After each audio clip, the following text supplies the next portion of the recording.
예수님께서 승천하시기 전에 약속하셨던 말씀, 예루살렘을 떠나지 말라. 요한은 물로 세례를 베풀었으나 몇 날이 못되어 너희는 성령으로 세례를 받으리라. 그 약속을 믿고 예수님의 승천을 목격한 사람들은 예루살렘에서 오로지 기도에 힘쓰게 되었습니다. 예수님이 약속하신 대로 성령님이 임하시는 데는 얼마 걸리지 않았습니다. 그들에게 놀라운 성령이 임한 날은 특별한 날이었습니다. 오순절 날이었습니다. 1절 말씀 우리 함께 보겠습니다. 오순절 날이 이미 이르매 그들이 다 같이 한 곳에 모였더니. 아멘. 오순절은 구약에서 첫 번째 열매를 가져와서 하나님 앞에 감사를 드리는 맥주절과 동일합니다. 성령님이 오셔서 교회의 첫 열매를 만드신 것입니다. 성령님이 임하셔서 예루살렘 교회가 된 120년은 첫 열매였습니다. 이 120년만 첫 열매가 아닙니다. 그날 성령의 임재가 놀라워서 모인 사람들에게 베드로가 설교를 했습니다. 그 설교 후에 세례받은 사람이 3,000명이나 되었습니다. 그들도 첫 열매인 것입니다. 교회의 시작인 거죠. 교회 시대가 열린 것입니다. 그러므로 교회는 성령으로 시작한 것입니다. 예수님이 보내신 성령으로 교회가 시작되었습니다. 그러므로 교회는 성령이 늘 충만해야 합니다. 성령으로 시작된 교회, 성령으로 살아가야 합니다. 그리고 오순절날, 이날은 명절이었기 때문에 유대에 있는 사람들뿐만 아니라 온 세계에 흩어져 있었던 유대인들이 이 명절에 예루살렘으로 찾아온 것입니다. 각국에서 찾아온 사람들입니다. 그래서 실제로 그날 이 모인 사람들은 3,000명이 회개를 했는데 이때 있던 사람들은 예루살렘만 거주하는 사람들이 아니고 각국에 흩어져 있었던 유대인들에게 복음이 전파된 것입니다. 그래서 그날은 성교의 날인 것입니다.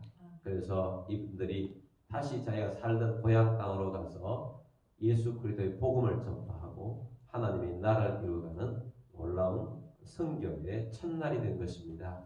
그래서 교회는 전도와 선교의 첫날이 되면서 이 놀라운 역사를 일으키는 것입니다. 그래서 교회는 전도하고 선교하는 것이 성령님을 통하여서 첫 번째로 하는 사역인 것입니다. 그래서 우리들도 전도와 선교하는 그런 우리들이 되기를 바랍니다. 또한 오순절은 주일날이었습니다. 안식일은 그전까지 토요일이었는데 예수님의 부활도 주일, 우리가 지키고 있는 주일에 예수님이 부활하셨습니다. 새날이 된 것입니다. 또 교회의 시작을 알리는 오순절, 성령님이 오신 날도 주일인 것입니다. 그래서 이제 주일, 주님의 날이 되어서 주님 앞에 예배하는 날이 되어진 것입니다. 그래서 오늘날 우리는 주일을 하나님 앞에 나와서 예배하는 그런 날이 되었다 하는 것을 오순절을 통해서 우리에게도 알려주고 있습니다. 2절 말씀 보겠습니다. 호련히 하늘로부터 급하고 강한 바람 같은 소리가 있어 그들이 앉은 온 집에 가득하며. 아멘. 첫 번째 성령님이 임한 때는 임하시는 것을 알린 표적이 있었습니다. 첫 번째 표적이 소리였습니다. 하늘로부터 급하고 강한 바람 같은 소리가 있어 그들이 앉은 온 집에 가득하였습니다. 바람은 눈에 보이지 않지만 힘이 있습니다. 성령님이 임할 때 일어난 바람은 작은 바람이 아니었습니다. 왜냐하면 소리가 날 정도로 큰 바람이었다는 것입니다. 예수님은 성령이 임하는 때는 바람이 임의로 불듯이 임한다고 성령님을 표현하고 계셨습니다. 예수님의 그 말씀처럼 첫 번째 오순절날은 바람으로 임했습니다. 그 바람은 그들이 모인 방 안에만 부는 것이 아니었습니다. 그 온 집에 이 바람이 가득했다라고 하고 있습니다.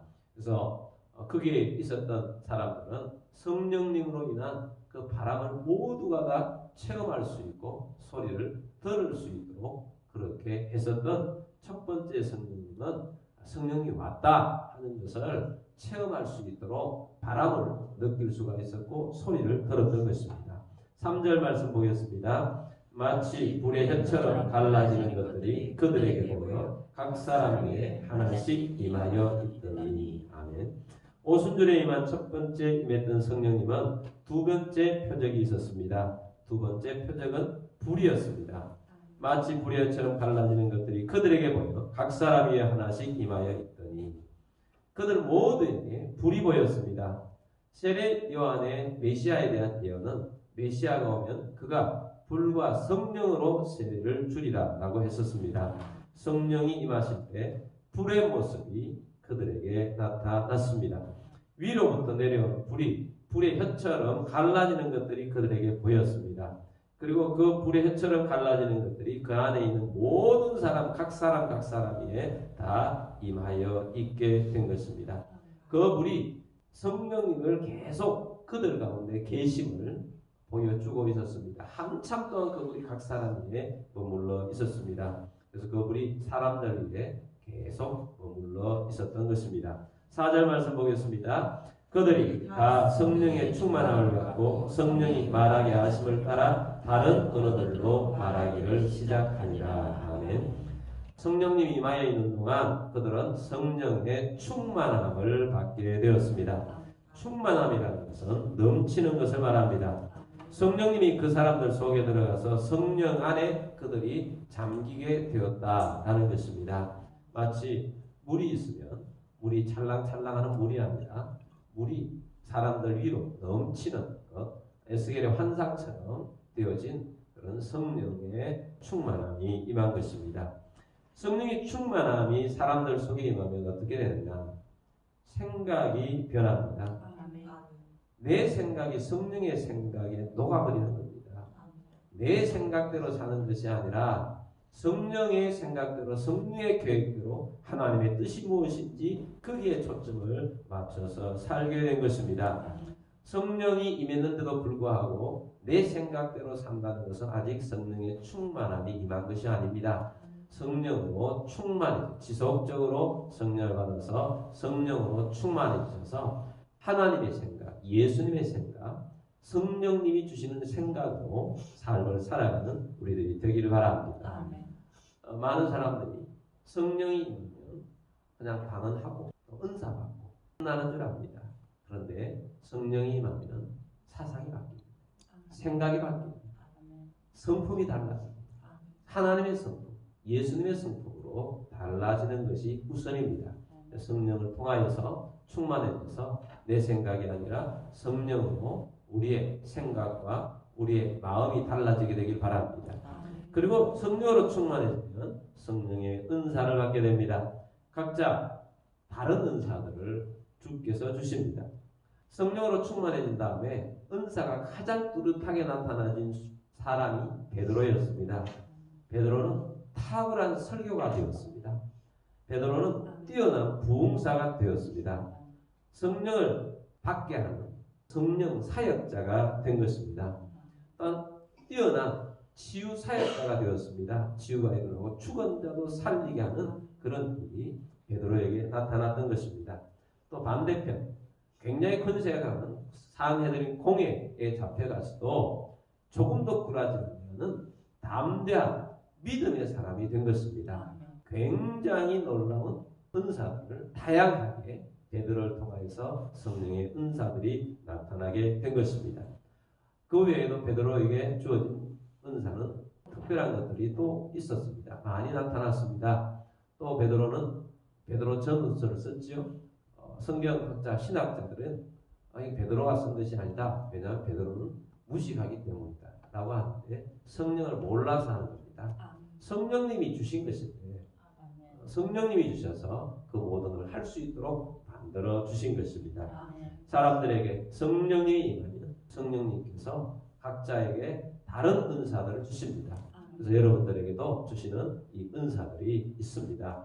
주님 앞에 쓰임받을 수 있는 그런 은사가 되도록 하여 주님을 바라보는 우리들이 됩시다. 섬기라고 주신 은사이기 때문에 이 은사들을 잘 활용하는 우리 모두가 되길 바랍니다. 그리고 대체적으로 보편적으로 주는 은사가 방언이에요. 특별한 것이 아닙니다. 자, 4절을 보면 그들이 다 성령의 충만함을 받고 성령이 말하게 하심을 따라 다른 언어들로 말하기를 시작하니라.